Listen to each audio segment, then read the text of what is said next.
Sveiki visiem! Šodien mums ir kaut kas īpašs. Ielūkosimies pasaulē, kur dzelzs un gribas spēks satiekas. Jā, runa ir par 2026. gada Latvijas atklāto čempionātu svarbumbu celšanā garajā ciklā. Kas tad beigās izrādījās stiprākais? Kura komanda aizveda mājās kausu?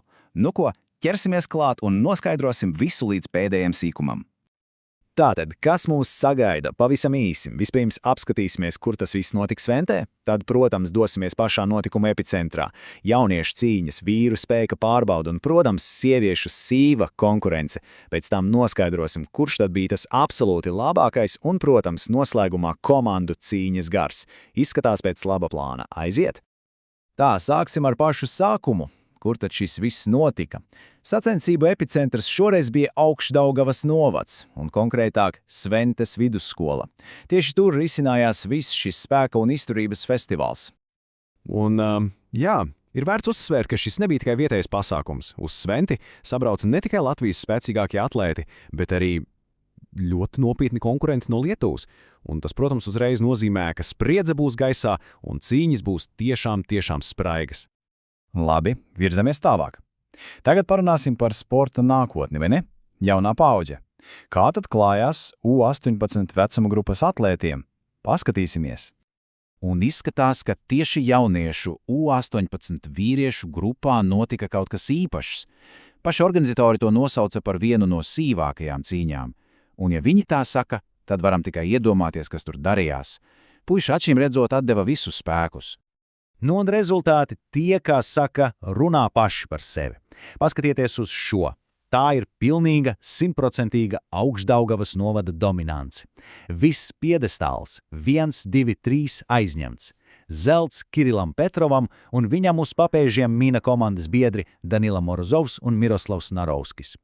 Jā, tas ir tiešām spēcīgs pieteikums nākotnei. Labi, no jauniem censoņiem pārējām pie lielajiem vīriem, pie pieredzes, pie īsta rūdījuma. Apskatīsim, kā tad veicās vīru konkurencē gan Open klasē, gan arī Masters grupā. Šeit nu gan cīņas bija nopietnas pa visām svara kategorijām. Tātad līdz 85 kg labākais bija Alfreds Kokins, kategorijā līdz 95 Pāvels Hotuļovs, bet smagsvariem tur visiem priekšā aizsteidzās lietuvietis Marijus Bartulis. Bet pagaidiet, te ir kaut kas īpašs. Pievērsiet uzmanību Jurim Punculim un Vadīmam Popovičam. Šie vīri prata izcīnīt medaļas divās dažādās kategorijās. Tas ir vienkārši fantastiski. Un ko tālāk? Protams, veterāni, Masters grupa, tā vieta, kur atlēti kārtējo reizi pierāda, ka īstai maistrībai un spēkam gadu skaitlis pasē, tam nav nekādas nozīmes. Un lūk arī rezultāti. Masters grupā uzvaras Laurus Plūca, Igors Žemčugovs, apsveicam, bet paskatieties, kurš ir otrais. Atkal tas pats Juris Punculis pievieno vēl vienu medaļu savai dienas kolekcijai. Fenomenāls sniegums, ko lai cita saka. Savukārt bronza nonāca pie Ruslana Viļškinsa. Labi, esam apskatījuši vīrus. Tagad ir laiks pievērsties sieviešu sacensībām, un ziniet, izskatās, ka tieši šeit intriga un spriedze sasniedz savu augstāko punktu. Jā, tieši sieviešu Open kategorija, kā liecina atsauksmes, bija īstā šī čempionāta odziņa.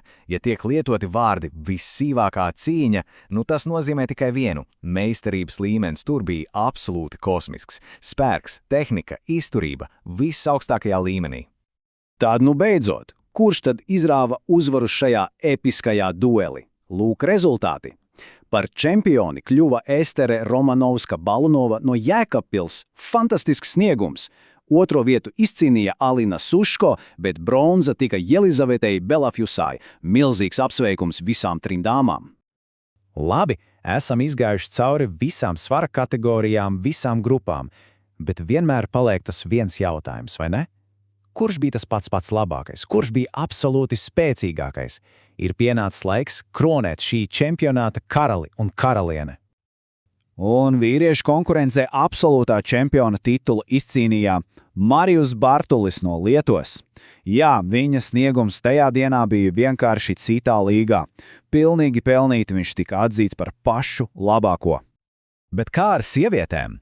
Šeit absolūtās čempionas kronis tika Esterei Romanovskai Balulovai no Jēkabpils.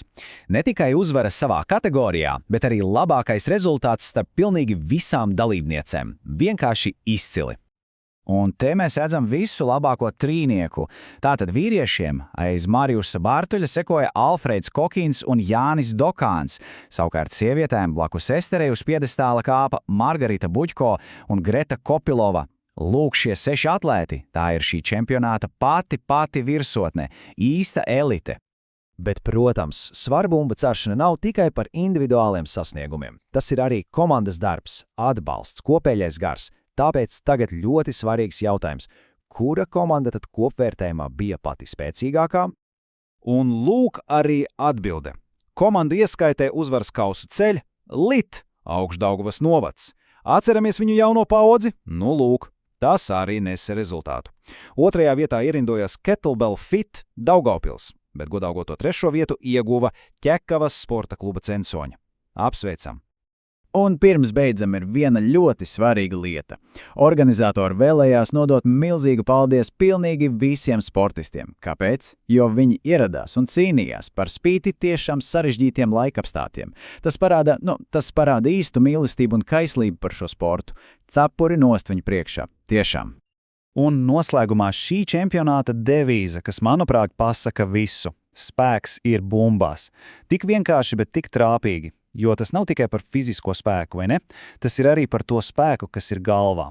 Un tas liek aizdomāties, kur tad īsti slēpjas tas čempiona noslēpums? Muskuļos vai tomēr prātā?